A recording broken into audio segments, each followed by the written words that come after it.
Play Lion and the Scouts. Playing Lion and the Scouts on Spotify. Yes. Okay. Good day mga balbon. Time check. What time is it? Time check natin is 8:56 a.m. And we're here in EDSA. So tinatahak natin yung EDSA. Dito tayo sa tapat ng Krame. Our destination today would be MIAS, the Manila International Auto Show. And this is their 20th anniversary. However, ito yung first time natin na pumunta doon. So ngayon pa lang tayo sisilip. I just thought na gusto kong i-share sa inyo yung biyahe natin papunta ron and pakita yung traffic na may experience natin or kung ano man yung magiging driving experience natin dito sa EDSA. So talagang sinadya ko na medyo maaga pumunta. Well, 9 is rush hour na to. Hindi naman ako madalas na dumadaan dito sa EDSA pagka ganitong oras. So I just thought mas maganda kung i-document ko din and ma-share ko din sa inyo, sa mga, lalo na sa mga hindi naman napupunta dito, especially sa mga nasa probinsya. Pakita ko lang yung traffic na kung ano yung experience dito sa EDSA. So expect na medyo bumpy yung ating pagdadrive dito and the experience kasi nga marami ditong mga uneven services sa EDSA. Malapad naman siya, 1, 2, 3, 4 lanes with yung mga motor nandun sa pinakagilid, tapos yung bus lane around mga, sabihin natin mga 6 to 7 lanes talaga to, itong EDSA na to. So we are southbound, papunta tayo sa Pasay kasi nandun yung World Trade Center kung saan ginaganap or ginaganap ngayon kasi nag-start siya April 10 hanggang sa linggo, April 13. So if ever na meron ding mga gusto pang pumunta, kung sa pag-upload ko nitong video na to meron pa, silipin nyo. Or next year, maybe, pag napanood nyo yung episode natin sa ating pag-walk around doon sa event na yon sa Manila International Auto Show. So sakto, medyo mainit ngayon dahil summer nga. So natetesting din natin yung aircon ng ating Montero.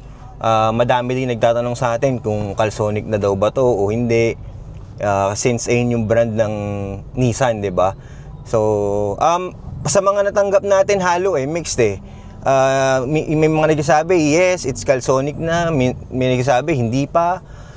Pero either way, based from my experience, malakas naman yung aircon niya So kung hindi man siya Calsonic, okay lang. Kasi hindi lang naman sa bago, dahil din sa may experience mo rin yung buga niya, lalo na pagka naka-auto, kaya naman niyang palamigin kaagad yung cabin. Syempre, pagka yung nakabilad sa araw to, expect mo medyo tatagal ng konti, di ba? Syempre, kailangan may buwelo pa yan So, pero kaya naman niya. Kayang-kaya naman niya. Once na ma-build up niya na yung gusto niyang lamig, magka-calm down na yung AC, and then okay na, malamig na. Minsan nga hinihinaan ko pa kahit na tirik yung araw. Basta nakabuelo na siya, okay na. So we're crossing the Ortigas flyover. And ma-share ko lang about dun sa mga nagtatanong. Marami din kasi nagtatanong sa atin kung anong diesel yung ginagamit natin. Nagmamadali si Kuya Bas.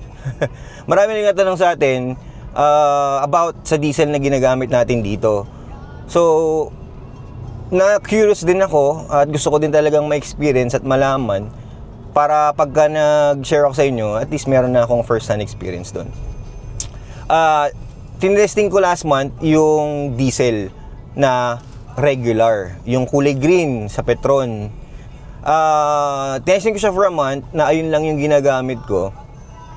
So, first thing, mura siya, mas mura siya kaysa dun sa premium or dun sa turbo na usually kong ginagamit. And of course, kasama nun, mas madami, 'di ba? Mas madami yung malalagay, makikita mo sa liters, mas madaming naikakarga. Pero ito ngayon yung trade-off nun, ng mas mura at mas madami. Napansin ko sa kanya na humina yung hatak niya. Parang pag tumapak akong ganun, parang nag-iipon pa siya, ganun. So, hindi ko masyadong na-enjoy yung makina, yung Montero natin. Hindi ko siya masyadong na-enjoy. And another na napansin ko is parang ang bilis niyang maubos. Parang ang bilis niyang maubos dito sa Montero.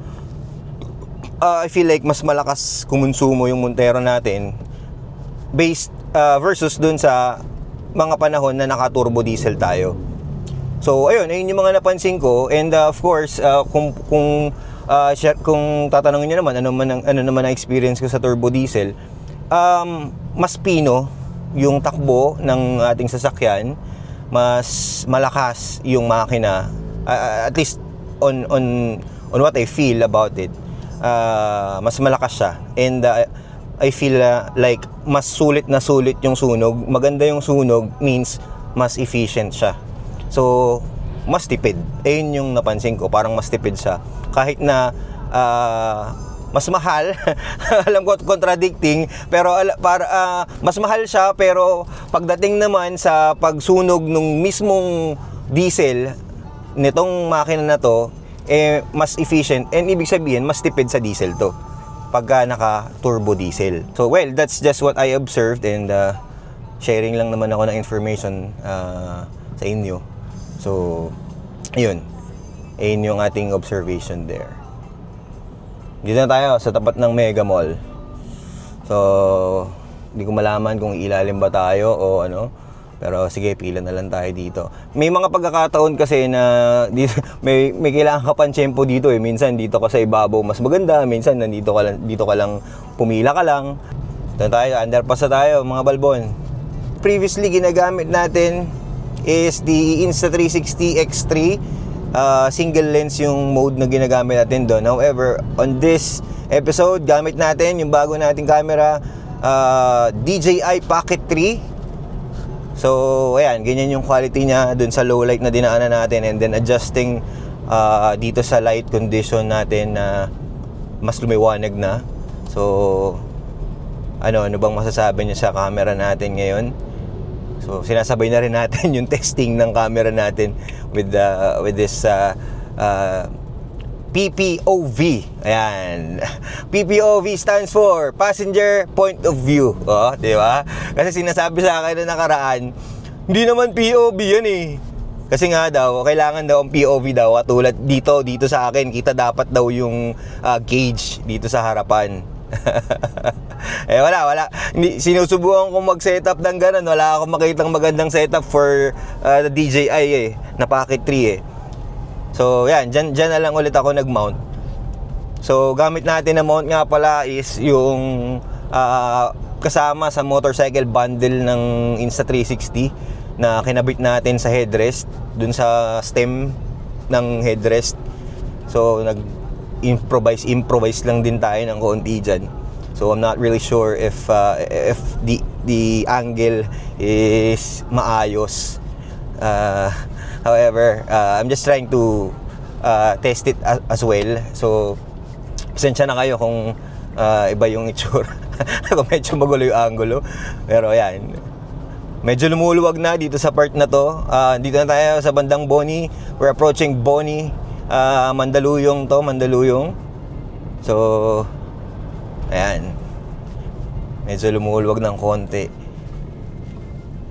Tapos may mga traffic things na nagjo-join dun sa gilid, so slow down. But then usually dapat mag-free up na rin dyan.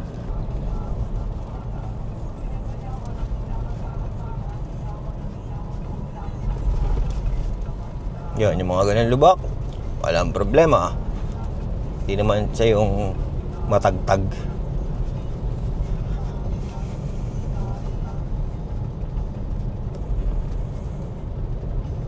Pero yun nga, yung tagtag kasi kasama naman sa sasakyan talaga yun, may tagtag talaga. Ewan ko kung siguro, ano bang walang tagtag na sasakyan? Minimal lang eh.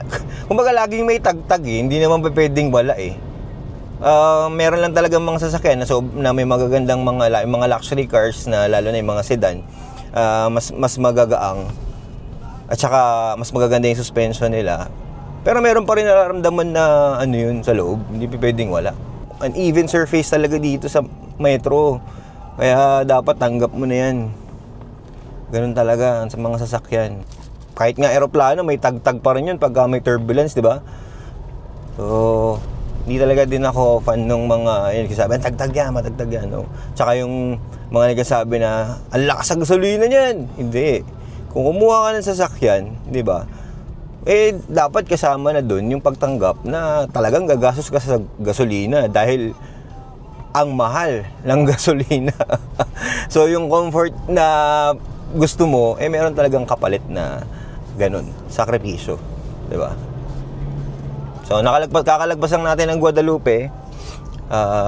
Yan, paparating na tayo ng part ng Makati.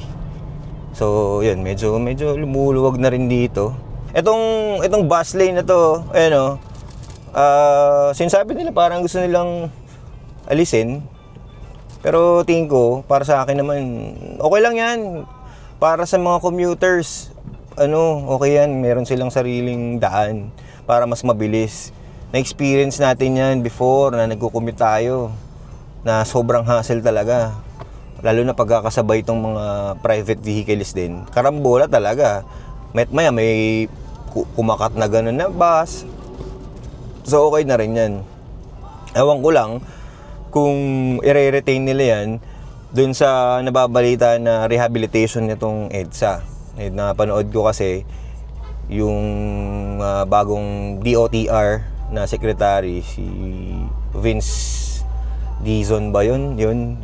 Anyway, basta si DOTR is spearhead the rehabilitation ng EDSA. So hindi daw siya yung tipong patsi-patsi. Talagang buong EDSA babanatan nila. So, well, overdue na din naman. Tsaka kailan pa natin gagawin? Alam natin na magkakaroon ng mga abaala, kumbaga, super traffic, ganun. Wala, ganun talaga. Kailangan nang gawin kailan mo pa gagawin? Mas maganda nang gawin na ngayon para in the future, mas maayos na, mas komportable na siyang gamitin. 'Di ba? And ayun nga, nakita ko nakikipag-meeting siya sa mga city mayors just to identify kung ano yung magandang mga remedies dun sa magiging traffic or abala na mangyayari. Pagka ganitong mga traffic, tas yung talagang bumper to bumper,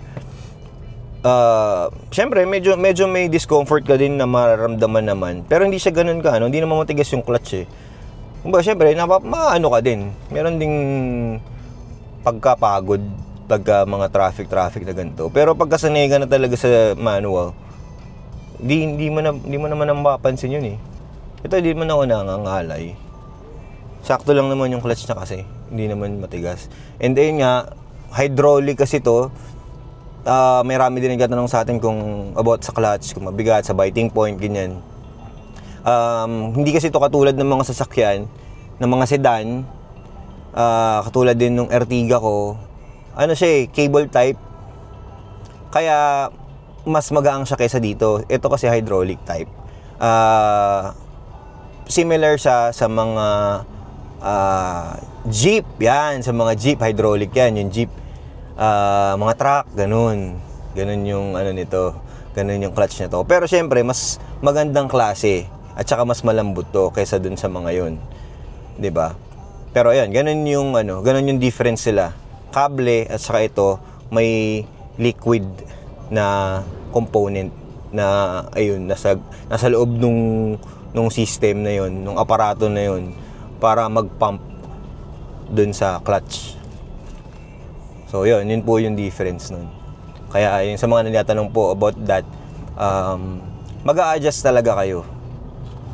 Pag-aaralan nyo talaga kung paano siya apakan and kung ano yung behavior niya. Meron tayong subscriber na si Ma'am Leia.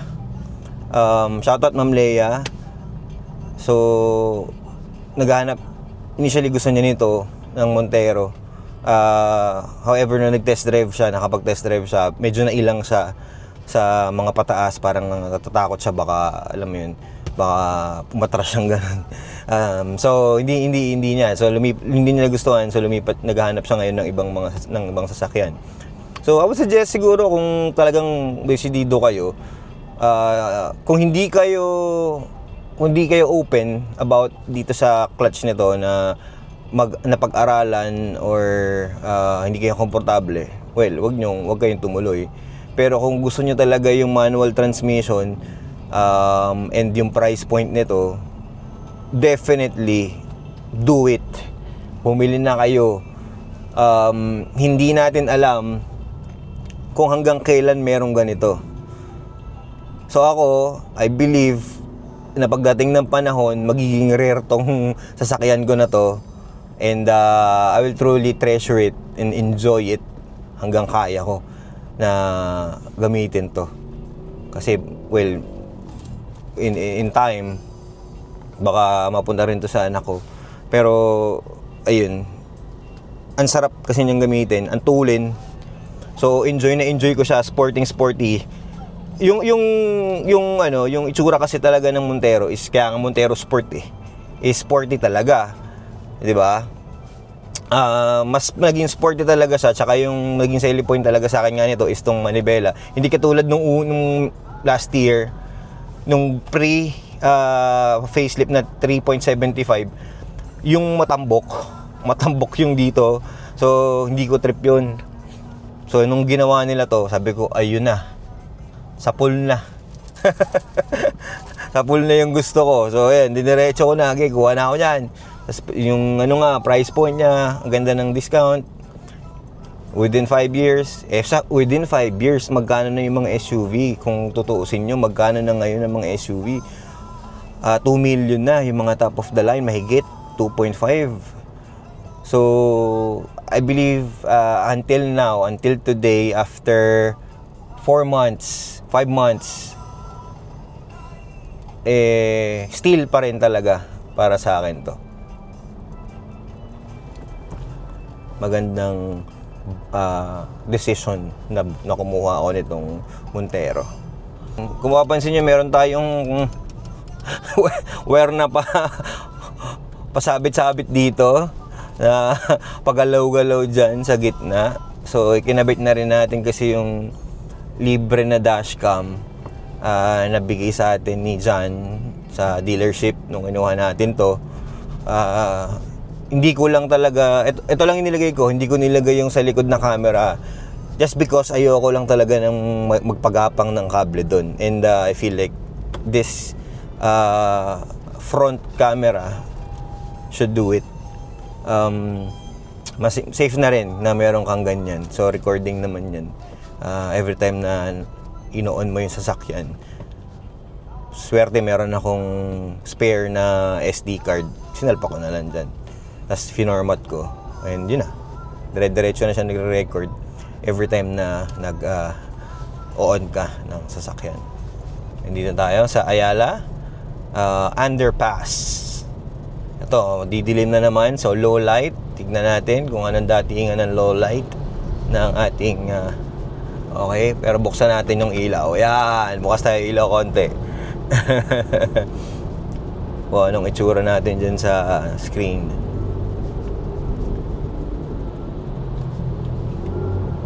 Yan. Medyo medyo maluwag ngayon parang hindi ito yung expected ko na traffic today. Since this is Friday, today is Friday, April 11, 2025. 1 week, or the last Friday before the Holy Week this year. So, maluwag yung maluwag yung traffic. So, I'm really excited kung anong maabutan natin doon sa Miyas. So, it's a different episode. We will release a different episode for the walk around kung ano yung ginawa natin doon, kung ano yung mga nakita natin doon. So tune in about and wait for that episode. Yung nga, dahil first time natin, we don't know kung ano yung mga abutan natin doon. May mga nakikita akong mga images na in-upload last night na mga sasakyan na available doon na makita. So medyo malapit-lapit na tayo. We're approaching Baclaran, and very helpful talaga tong ating wireless na Android Auto, and yung map natin yan, Google Map is up and running. So very helpful.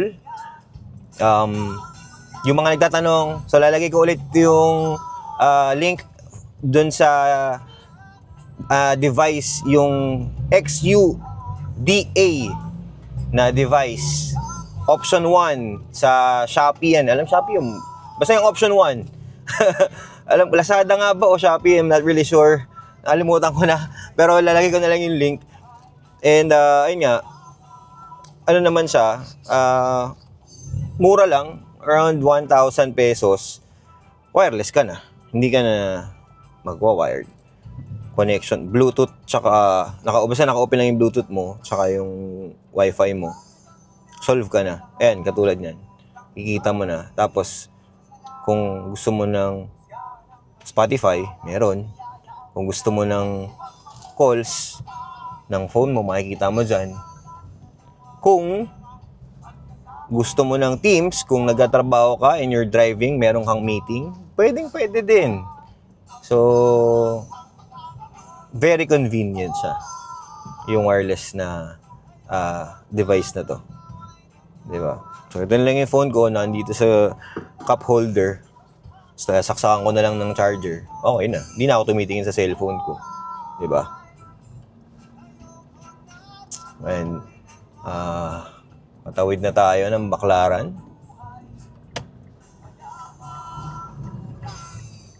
Medyo makukulit lang din yung mga jeep dito. Kaya, kailangan talaga ingat-ingat. Masyado silang malilikot.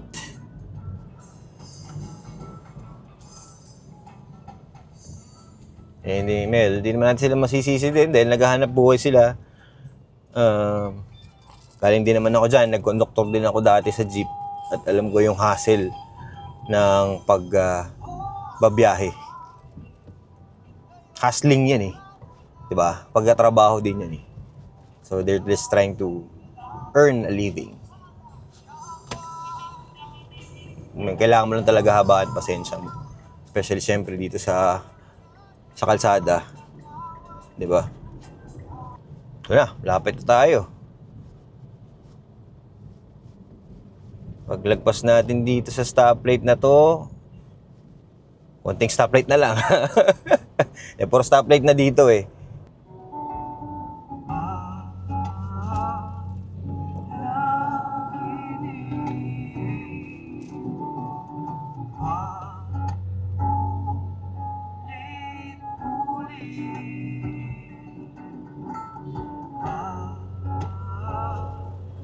Ito na, lapit na tayo sa MOA. Yun, kita na yung globo. Pinapaligo na tayo dito. Kanan na daw tayo dito.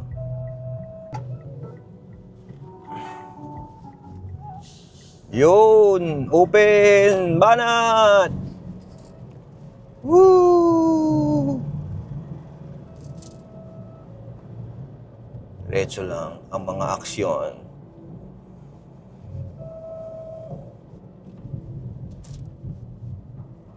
Ito na. Huling kanan.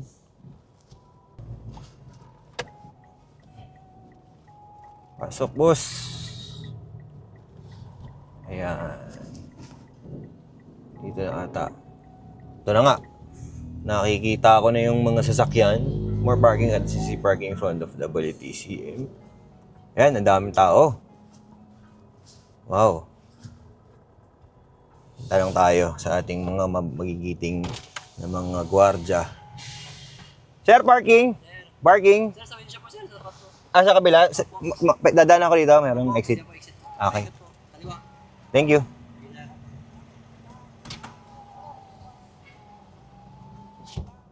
Yan. Wensha. Ayan, madami. May mga test drive. Uy, Photon. Mayroon mga Photon. May mga Link & Co. So yan, madami. Ang haba pala ng pila dito.